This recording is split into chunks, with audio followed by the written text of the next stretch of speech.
Lord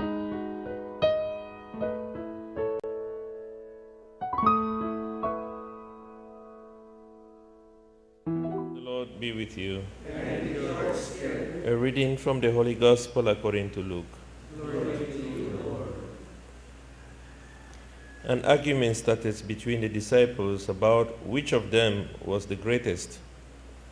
Jesus knew what thoughts were going through their minds, and he took a little child and set him by his side, and then said to them, "Anyone who welcomes this little child in my name welcomes me, and anyone who welcomes me welcomes the one who sent me.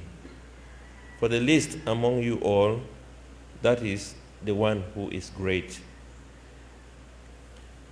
John spoke up. "Master," he said, "we saw a man casting out devils in your name, and because he is not with us, we tried to stop him."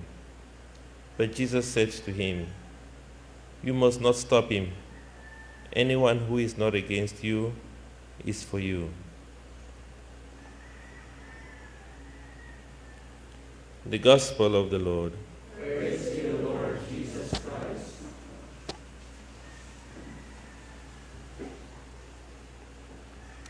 So we come across the disciples. I think we had this reading a Sunday about a Sunday ago from Mark's Gospel, and today we hear this. No, actually yesterday. It was yesterday from Mark's Gospel, and today we listen to the same story but from Luke's Gospel.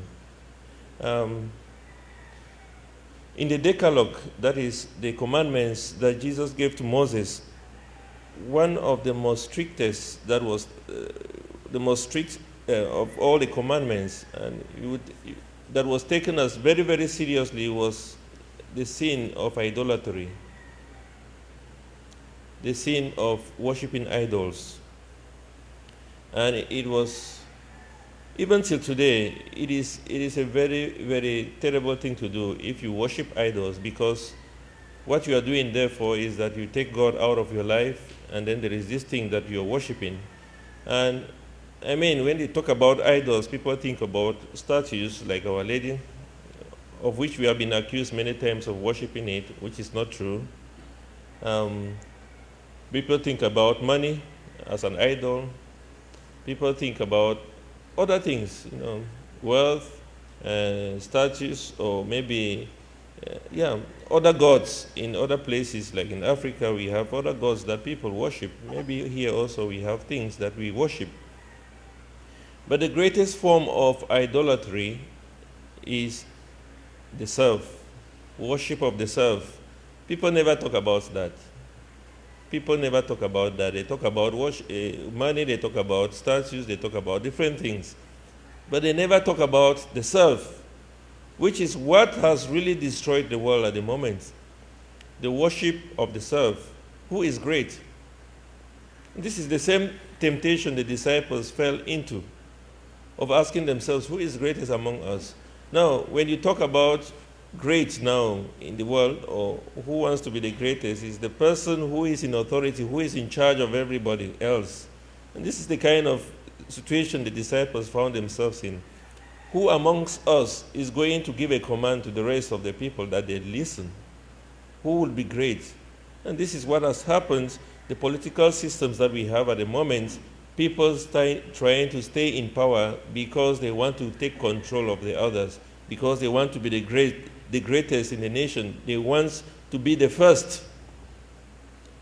And Jesus gives them an example. He says, he brought a little child before them, and he says, anyone who welcomes this child welcomes me. And anyone who welcomes me does not only welcome me, but welcome my heavenly Father. And he says that the least amongst you, one who is like this child, is going to be the greatest of all of you.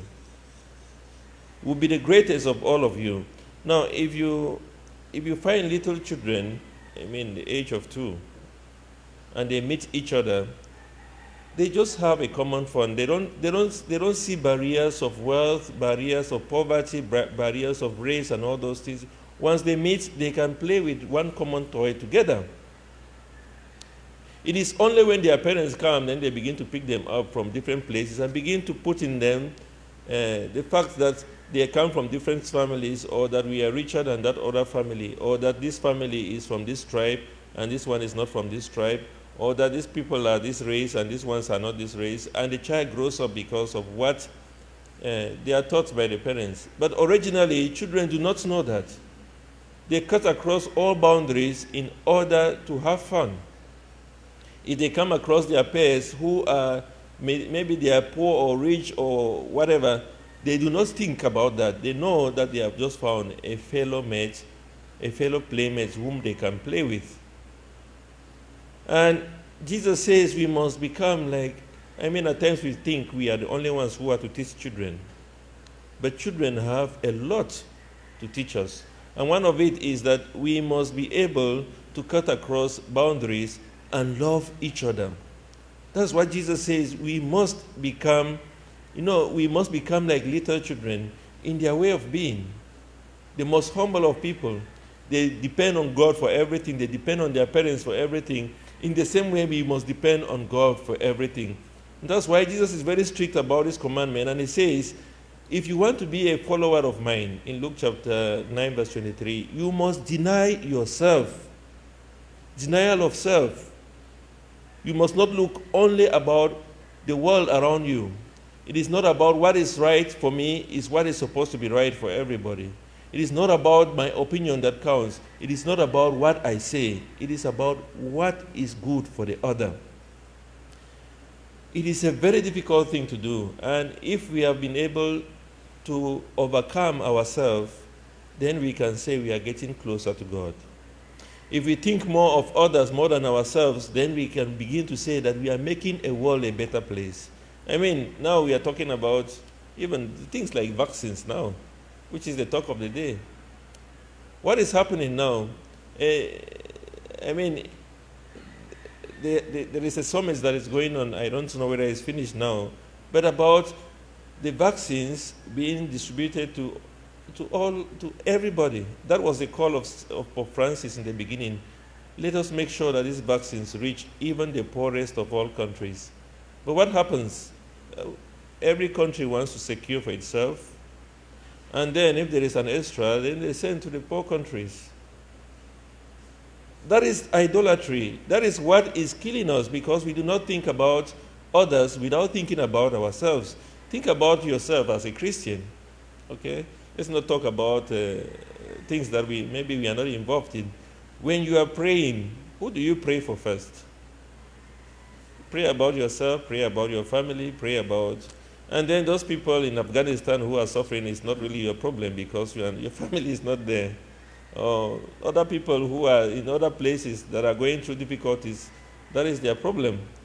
If we have to be Christians, if we have to be followers of Christ, if we have to be the greatest, then we must become like little children. Jesus says we must die to ourselves. St. Paul uses the language of we must crucify the self in Galatians chapter 5, verse 23. We must crucify the self.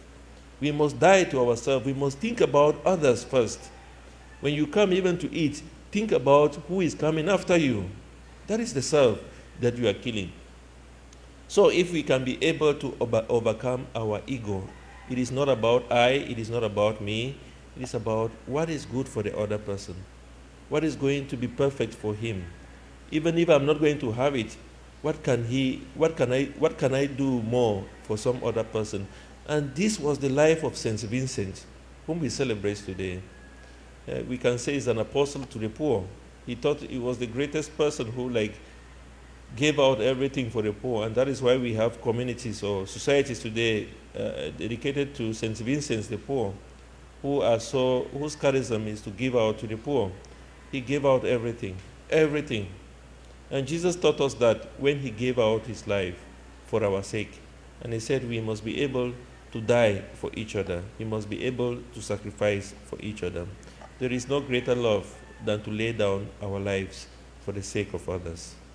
So let us ask the intercession of Saint Vincent de Paul that we may truly die to ourselves and to keep away from idolatry, which is the worship of the self.